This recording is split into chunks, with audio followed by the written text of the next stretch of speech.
This is the end. We have reached the end of the Best franchise. And what a note to go out on with Best of the Best 4 Without Warning. You have a vision in sight, put yourself to the test. Be the best of the best.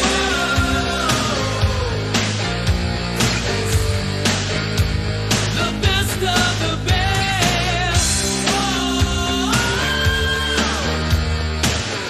Be the best you can be.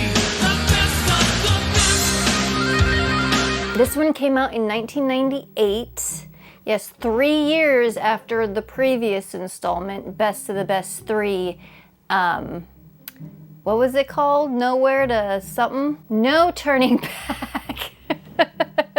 That was the third one. But yes, this one came out in 1998, 3 years after the previous one. The first one was 89, then the second one was 94, 3 was 95, and this one, the fourth one, is 1998. So we're almost spanning 10 years with this franchise. Here is our VHS copy, Best of the Best Without Warning. It says on the front, the newest and hardest hitting of the series. Well, I'll be the judge of that.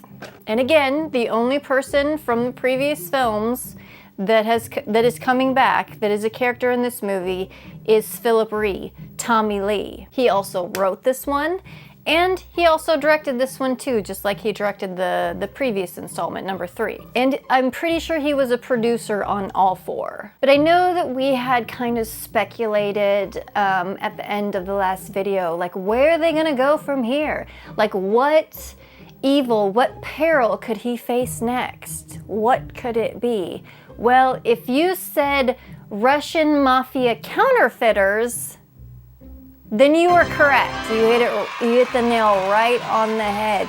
We are going up against the Russian mob. We are now Best of the Best Without Warning. And without warning, this movie opens. And we see like 5 color-coded motorcyclists going down the road, and they kind of split off in different directions. And then we see these 2 like delivery people going into a place, and they're not real delivery people, they're Russian mobsters. And this is a traffic control center that they go into and take over, the 2 of them, and kill everybody. And they cause gridlock through the city. Got it. Perfect. They make a traffic jam by turning all the lights green and other colors. And then we see one of the motorcyclists has stopped at Union Station, and he has planted a bomb.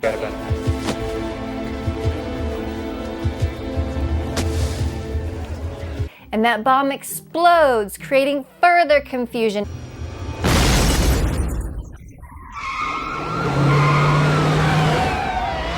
And why are they creating all of this confusion? Well, it's because it's all part of a heist. A very daring daylight heist in the middle of traffic, because there's this convoy.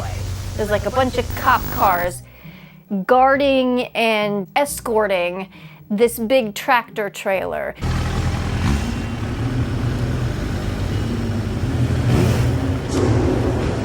And we don't know what's in the tractor trailer, but the motorcycle guys, they go through, they shoot everybody, they shoot all the cops and the truck driver, and then you have to ask yourself, how are they gonna get this giant tractor trailer out of this traffic jam, because it's just gridlock everywhere, there's nowhere to go. Well, they thought of that. And they bring in a giant, like moving helicopter.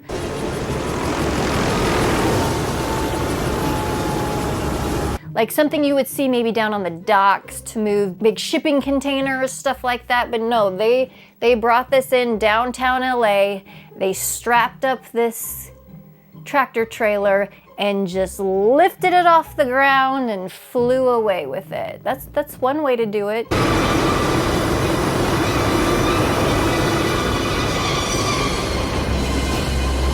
So they take this tractor trailer to a warehouse. Again, we still don't know what Tommy Lee's up to. Hopefully we'll see soon. But no, we have to get all of our setup done first, like we did in the previous film with all the racists. Well, now we have to get all of our setup done with all the Russian mobsters. And the main Russian mobsters, they're in this warehouse waiting for this heist delivery. And the main Russian mobster is none other than Tobin Bell.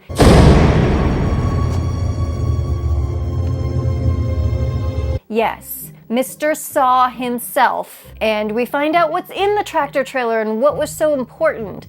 Well, what was in the tractor trailer was paper. And not just any paper though, no, it was the paper that the US Treasury Department uses to print money on. So it's special paper. Beautiful. And in addition to this special paper that they have, somehow they don't go into it. I don't think it was part of the gridlock chopper heist, but somehow they also got their hands on a disc from the US Treasury that they unencrypted that has like the PDF of $100 bills or $20 bills or whatever, so that they can print the actual template on the actual paper. So it's going to be untraceable because it's not really counterfeit because they're using all the correct tools. So it will be untraceable, at least according to the movie.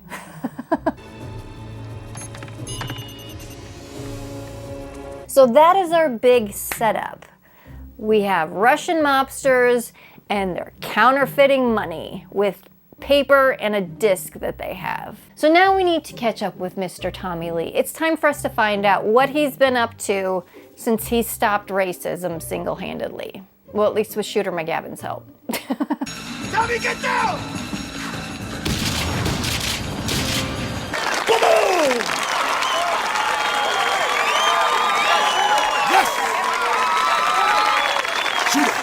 Well, I am happy to report he is teaching again, and he is teaching defensive tactics to the LAPD. He's got some friends on the force. You know, his brother-in-law was a cop, so he likes cops. So he's training the cops to do hand-to-hand combat. One of his good friends is like one of the cops that he's training. But there's also another cop, a detective, who is a bit salty. He doesn't think he needs to learn this shit. He's kind of like, whatever. He's got a bad attitude. And who is that cop? Well, it's fucking Ernie Hudson. We use guns. Period. Ernie Hudson is the dick detective in this movie. So we got Tobin Bell and we've got Ernie Hudson. And we're not done yet. We are barely 20 minutes into the movie.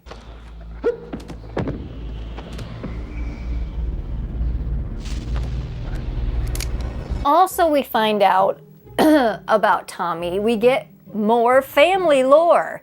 It's like, I don't know, it's been 3 years since the racist people that he defeated in the last movie. It's been 3 years. But somehow, in that time, he had a daughter. Go later, monkey. Don't be late, monkey. Okay. Mwah. Who's 6, who's turning 6. And he had a wife who was not Gina Gershon, because we see a video later of the wife and it's not Gina Gershon. So I don't know what the whole story is with this secret family that he's got going on that we knew nothing about before this movie. But he's got a daughter, the wife's dead, and the daughter like talks to her mom in the sky. It's kind of weird, kind of sweet, but still kind of weird. Can I give this to Mommy? I think they'd make her happy.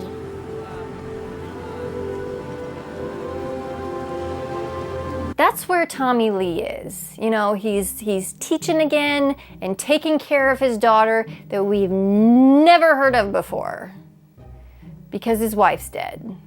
who we've also never heard of before. Okay, so we've got the Russian counterfeiters, and they are making a fuck ton of money. They are printing shit off as fast as they can. And they've got a bunch of workers, you know, because we got Tobin Bell, and then he's got his younger brother, who's a psychopath. And then there's like a chick and some other toughs. And then they've got the more like science tech driven people that are helping with all the printing. And one of those people is this girl. And she decides that she has a conscience, and so she takes the disc that, you know, they didn't make a copy or, you know, save it to the hard drive or anything. It's just all on this disc. She takes the little disc and she's going to smuggle it out to get to a reporter friend. So her reporter friend can like blow this story wide open. So she hides the disc in like a Walkman and says during this break that they take, hey, I'm gonna go take a run. And the Russian people are like, well, we're kind of doing nefarious shit here, so we don't really want you going out on a run. But the bodyguard guy, who is Sven Ole Thorsen. It's my lunch break. I wanted to take a jog. No one is allowed to leave the building. Another relentless crossover here because he was in the second one, I believe. He was the first victim of Mr. Miles O'Keefe. I just died of your arms tonight. Sven Ole Thorsen is in this one. He plays one of the Russian goons. He lets her go on her run, and so she's trying to get this tape to her friend who's a reporter who doesn't answer the fucking phone. And the Russians realize what's going on and that she slipped out with the disc, so they've got the motorcycle people after her, and she's running and trying to get away, and they're shooting at her. And she runs into a grocery store that is run by her father. And her father is that guy. Yes, Art LaFleur. He has played so many different characters. I'm gonna throw in several of them right here. You know who this guy is. Baseball with my John Hancock on it went over a fence and you can't get it back, right? Yeah. Do what you have to do to get a lead on this maniac. If I find him. Do what you do best. Hey, Knuckles, what are you throwing the kid for? He winked at me. Don't wink, kid. It's her dad, and he runs this grocery store, and who's at the grocery store trying to buy stuff to bake a cake for his daughter's 6th birthday? Holy fuck, it's Tommy Lee. Daddy! Daddy, you gotta help me, you gotta... And he knows them, and knows the girl, and he's known them for a while, I guess. But she busts in, and she's like, Dad, they're gonna kill me. She secretly slips the disc into Tommy Lee's pocket. The bad guys come in, they shoot the place up, she gets killed, the Art LaFleur gets shot, but he's fine. He takes out one of the guys with a pretty cool headshot. And Tommy Lee fights the other ones into submission. But the girl's dead. Tommy Lee doesn't know he has the disc. We're in it deep now. You gotta let go, Jones. Come on. So the Russian mob is big mad now because they can't do any more counterfeiting without this disc. They need the disc. They didn't print off enough money yet. They need to print off more, so they need the disc. Do you have any idea how much your failure costs me with the passage of every hour? So they go and they kidnap Art LaFleur, the grocery store dad, from the hospital, and are trying to get him, they're torturing him to get info on Tommy Lee. Who is he? Where is he? What's he about? And the way that they're torturing him is Tobin Bell is just hitting golf balls at him as he's seated in front of a giant target.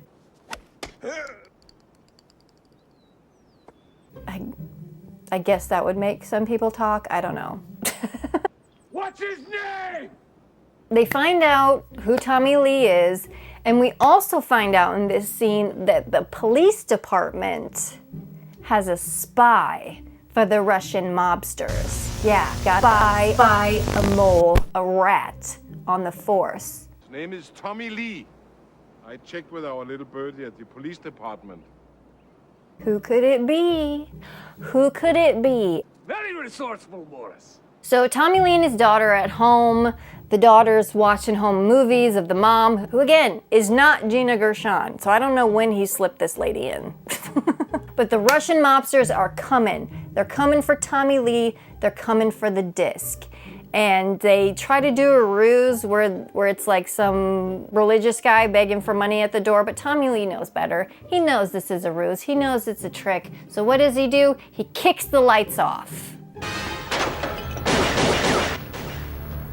He stashes his daughter so she can hide, and then he proceeds to take out the 3-4 guys that have broken into his house to try and kill him and his daughter.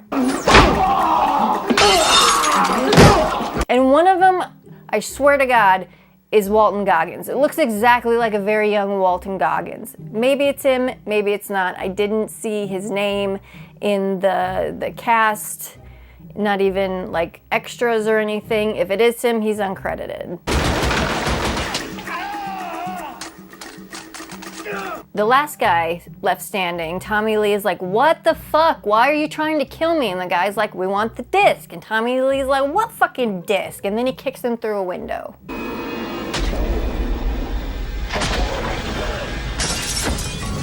He goes to get his daughter to get the fuck out of there, and the disc falls out of his pocket with his keys, and he's like, oh, that must be what they're after. And it's just the cassette that was in her Walkman, and it's got the reporter lady's name and number on it.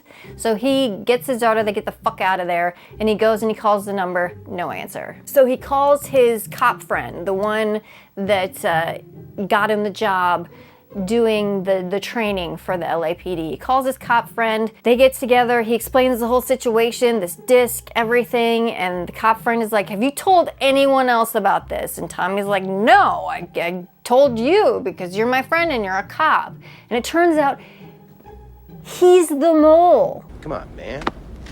What are friends for? He pulls a fucking gun on Tommy Lee and is gonna shoot him, but Tommy Lee sees the reflection in the car, and so he flips around back on him and he has to shoot his friend.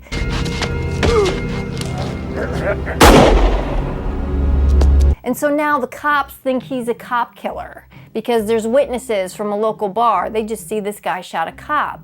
And so now he's in even deeper shit because now not only is the Russian mob after him, but now the fucking cops are after him too, and they think he's a cop killer. Ernie Hudson's pissed.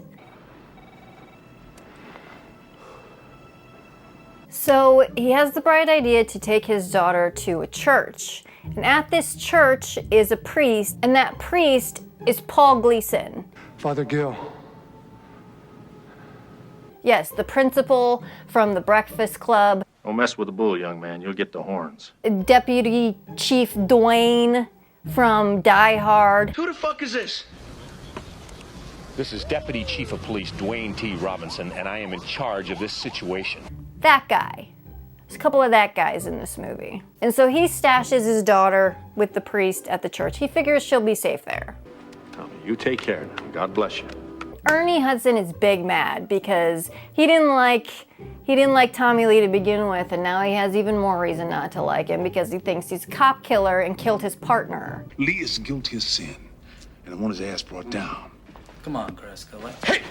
So he's super fucking pissed and ready to fucking go. So Tommy Lee tries to get a hold of the reporter lady again, and he gets an answer, and she's like, yeah, come meet me. But we get there, and we realize, as the audience, that's not the lady. That's the Russian bitch. So they got to the reporter lady, and they're trying to trick Tommy into giving her, the Russian lady, the tape, thinking that she's the reporter lady. But we know that she's the Russian lady. But while he's there, the cops show up. So he hightails it out of there. They're chasing after him down alleyways, and him and Ernie Hudson go face to face, and Tommy Lee kicks his ass.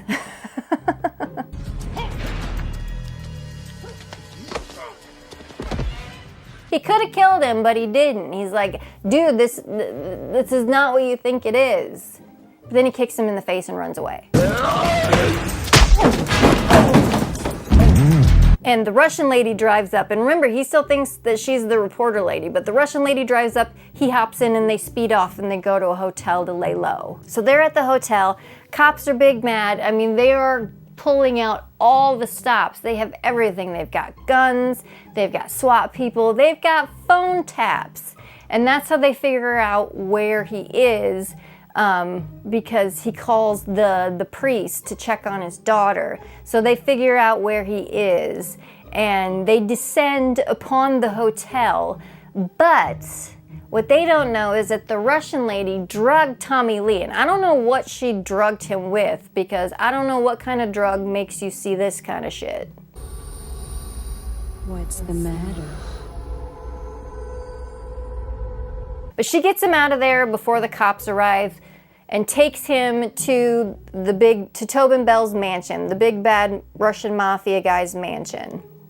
It's a nice mansion. But he doesn't have the disc. He still hasn't given up the disc. And so they've got him hanging upside down and they're questioning him, and Tobin Bell decides to leave him with his psychotic younger brother to torture out of him where the disc is.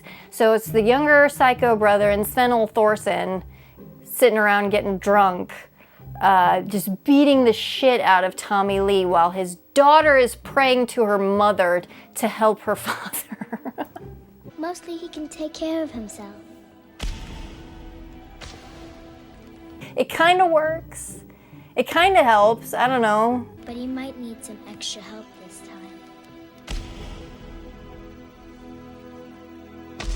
He ends up telling the younger brother that he stashed the disc in the phone booth, and they believe him, and so he leaves Tommy Lee under the watchful eye of Sven Thorson, drunken Sven Thorson, and they race off to this phone booth to see if the tape is there. Spoiler alert, it's not. But while they're out checking, Tommy Lee grabs a glass off the table, breaks it, cuts his arms free, grabs a bottle, and hits Sven Thorson over the head with it, and gets out of his bindings and escapes to make his way through the mansion to get away. And as he's running through the mansion to get away, he stumbles across a room full of dudes training stick fighting. What are the odds?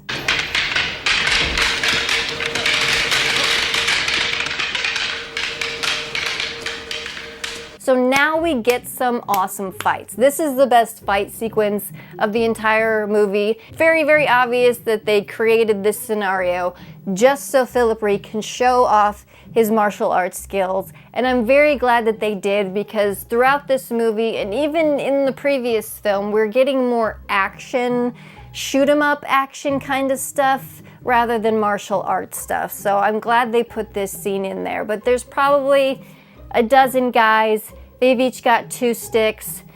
Tommy Lee beats up one, gets 1 stick.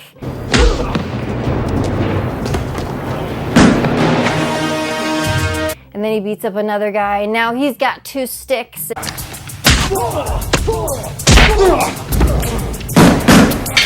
And he's taking them all on one by one. We get some great stick fighting. We get some great martial arts.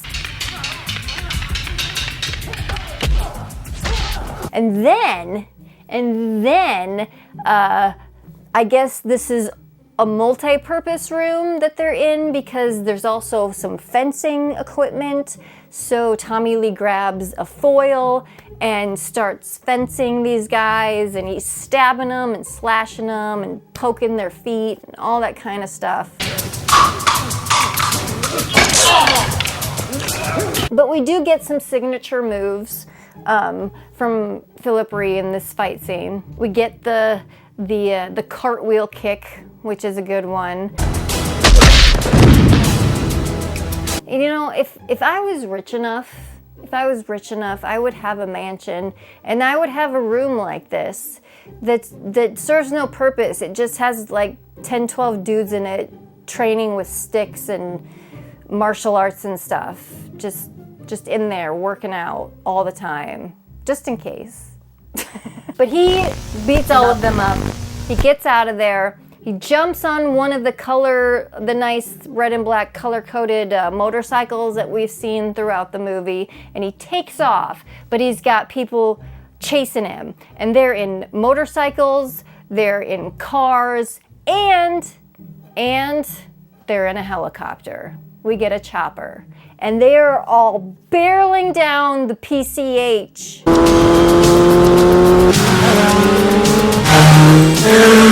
And this chase has a lot of moving parts, so please bear with me. So you've got Tommy Lee zooming ahead, you've got some motorcycles after him, a couple cars, and you've got the chopper. And the chopper zooms ahead, and there's a tunnel up ahead. And the chopper flies to the other side of the tunnel and lands in front of this big tanker truck. And Sven Thorsen gets out and goes up to the tanker truck, shoots the guy, pulls him out, gets in the truck, starts driving the truck into the tunnel the opposite way that Tommy Lee and the other people chasing him are coming, and they're gonna meet in the middle. There's no avoiding it.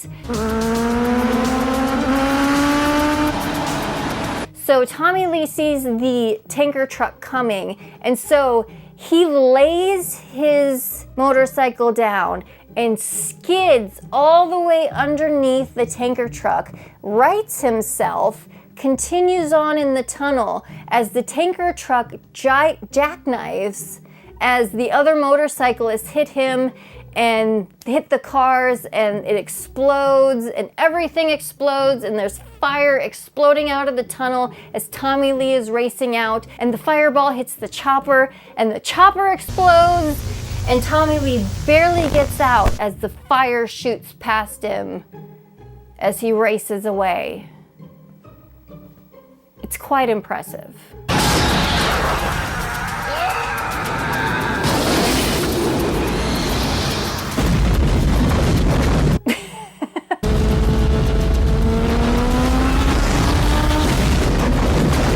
And we get a great one-liner from Sven Thorsen too, because that's one thing that these movies have seriously lacked. I mean, we get some one-liners here and there, but they're not true action one-liners in my opinion.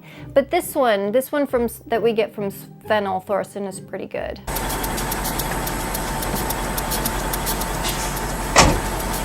You can ride shotgun. But yes, Tommy Lee has escaped. He's gotten out of there. He's blown up a bunch of shit, but he still hasn't gotten all the Russians. And the Russians now are at the church, and they have his daughter. May I speak to Stephanie, please? So we're gonna have a showdown at the church because Tobin Bell is there, the psychotic little brother, a couple other goons, and the Russian lady are there. They've got the daughter. They want the fucking disc. You show up with the disc alone. You heard her and I'll kill you. You hear me? And while all this is going on, Ernie Hudson has been doing some digging. He was getting a kind of a hinky feeling about his dead partner, and he's like, maybe I should look into this guy's finances. And lo and behold, right around the time of the great paper heist, this guy got $500,000 mysteriously. An hour after the paper route hijacking, $500,000 was wired into his daughter's trust account. Son of a bitch. So he's like, fuck, that's the mole.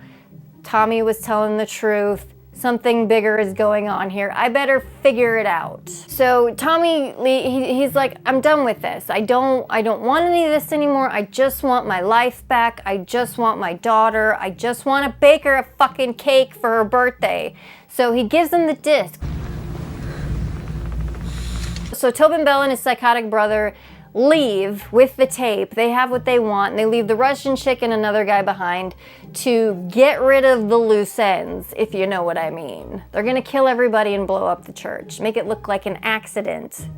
But the Russian chick gets a conscience and shoots the other guy, who shoots her at the same time. So they're both dead, which makes it so Tommy Lee can console his daughter and go after the Russians and finish this thing once and for all. Okay, please take care of her for me.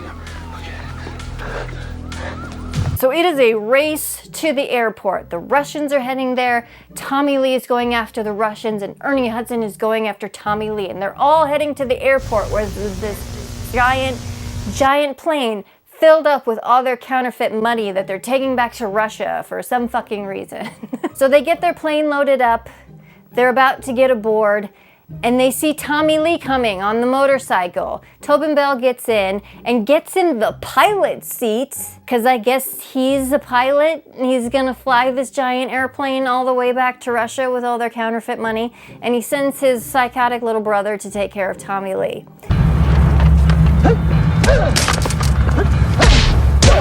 So they're fighting out on the tarmac. Ernie Hudson gets there and he's exchanging gunfire with some of the other toughs. And through this whole scene, you know, there's like random goons about, and I was keeping my eye open for Kane Hodder, just hoping he would pop up just to get shot right away or something, just to finish out his involvement with this franchise. But he wasn't in it. He didn't stick the landing. He wasn't in the final one. That's so disappointing. He had bit parts in every single movie except this one, and oh, that makes me sad. Ernie Hudson dispatches a couple people. One guy, he does really cool. He like shoots the mirror and the glass hits the guy in the face, and then he shoots him, and then he tricks another guy to make him think that he's out of ammo, but he's not. And another one, he shoots the tire on the car that the guy's hiding behind so it goes lower so he doesn't have as much cover or something like that, and he shoots him.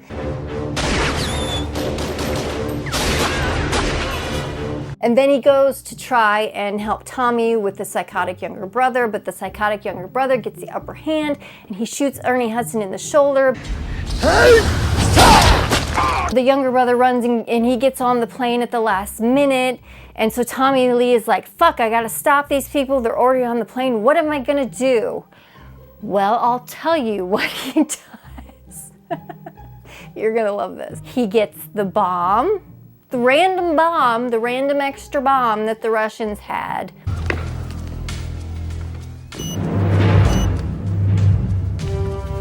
And he gets a fire truck. And he gets in that fire truck, drives it past the taxiing Russian plane and parks it on the runway, gets in the crow's nest and lifts the crow's nest up.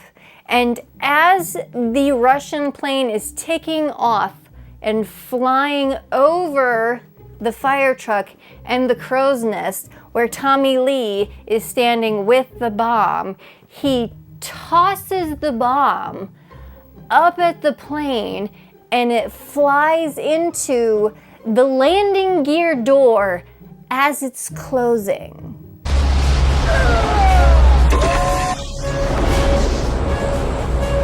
And it explodes. Boom. Suka. He blew up the plane, he saved the day. He stopped the counterfeiters. Game over. And him and Ernie Hudson are just best friends now. He's gonna teach him some moves. Stop it. Very excited about that. And then he gets on his motorcycle and he's like, I got a cake to bake. Hey, where you going? I got a cake to bake. And he fucks off. End of the movie. And I mean, it's not completely the end. Over the credits is like some slow motion montage of him training the cops. So, I mean, that's kind of how we leave the character, you know. He's teaching again, and he's taking care of his daughter. We see the cake that he made, and it's really shitty, but he made it. And he made it in time for her 6th birthday, so he succeeded as a father, I guess, even though he kind of didn't mention her for the first couple years of her life, according to the timeline of this franchise. And so, like, looking back at the journey we've been through with this character from the beginning, you know, in the first movie, he wasn't the star of the first movie or the second movie. At least he wasn't billed that way. And I think that just came down to they wanted a name to lead the movie, like Eric Roberts. like James Earl Jones. And so it wasn't really until the third and fourth movie that this character took over as the main driving force of the narrative.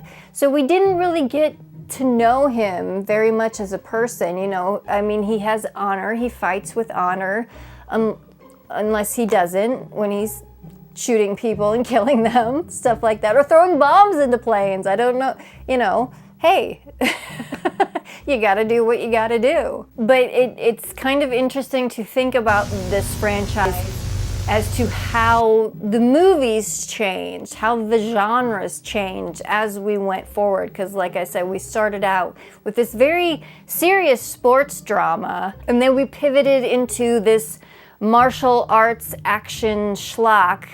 And then the third one and the fourth one, you know, really were just kind of generic action movies.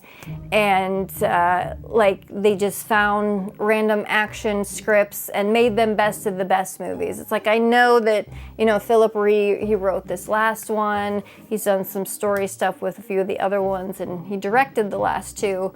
But this third and fourth one doesn't really apply to that title of best of the best, you know? He's the best of the best of what in these movies? Just, you know, at what? That kind of thing. Just kicking ass, I guess.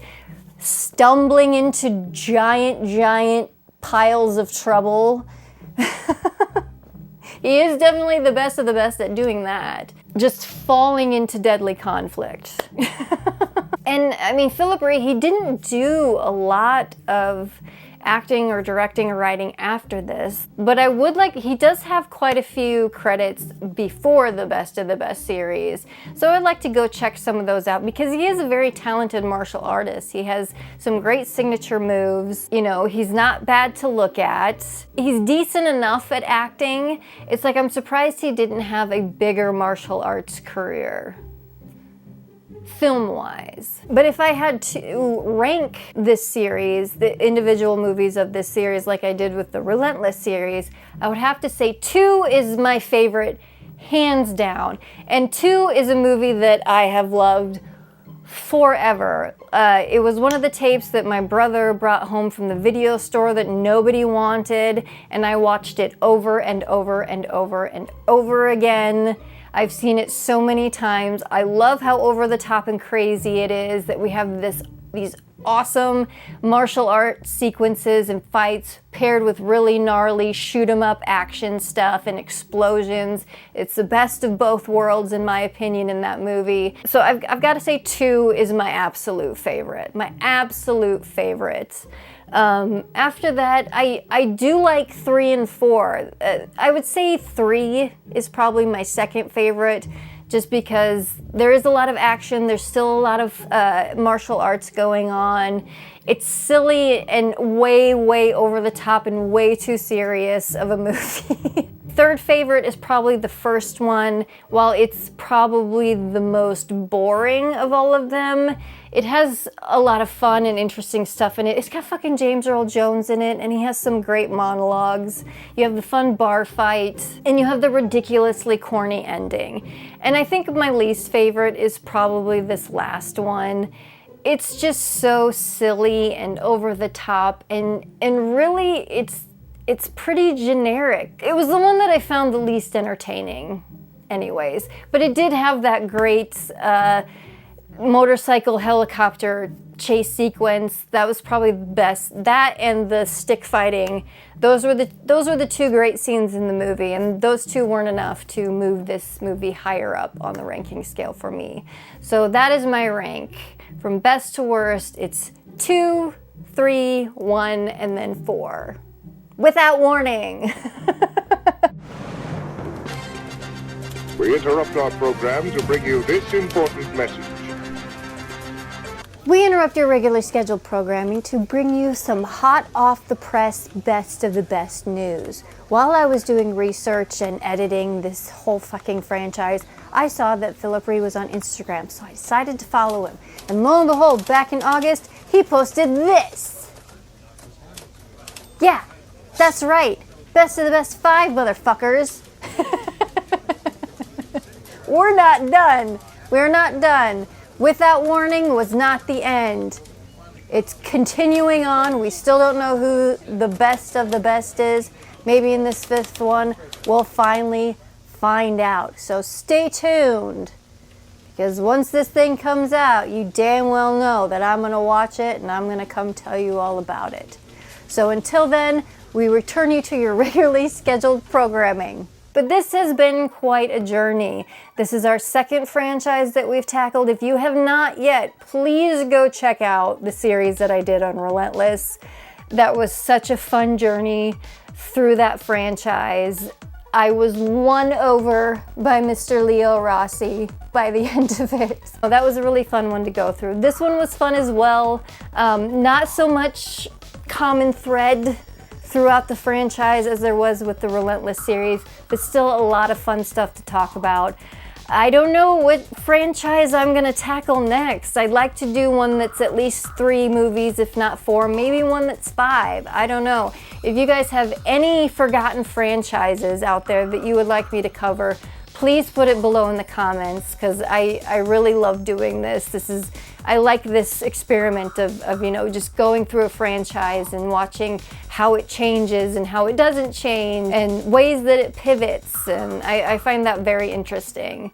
So I definitely want to do more of these videos. But that is going to do it for this little video, so until next time, this is Lindsay signing off. I'll check you later. You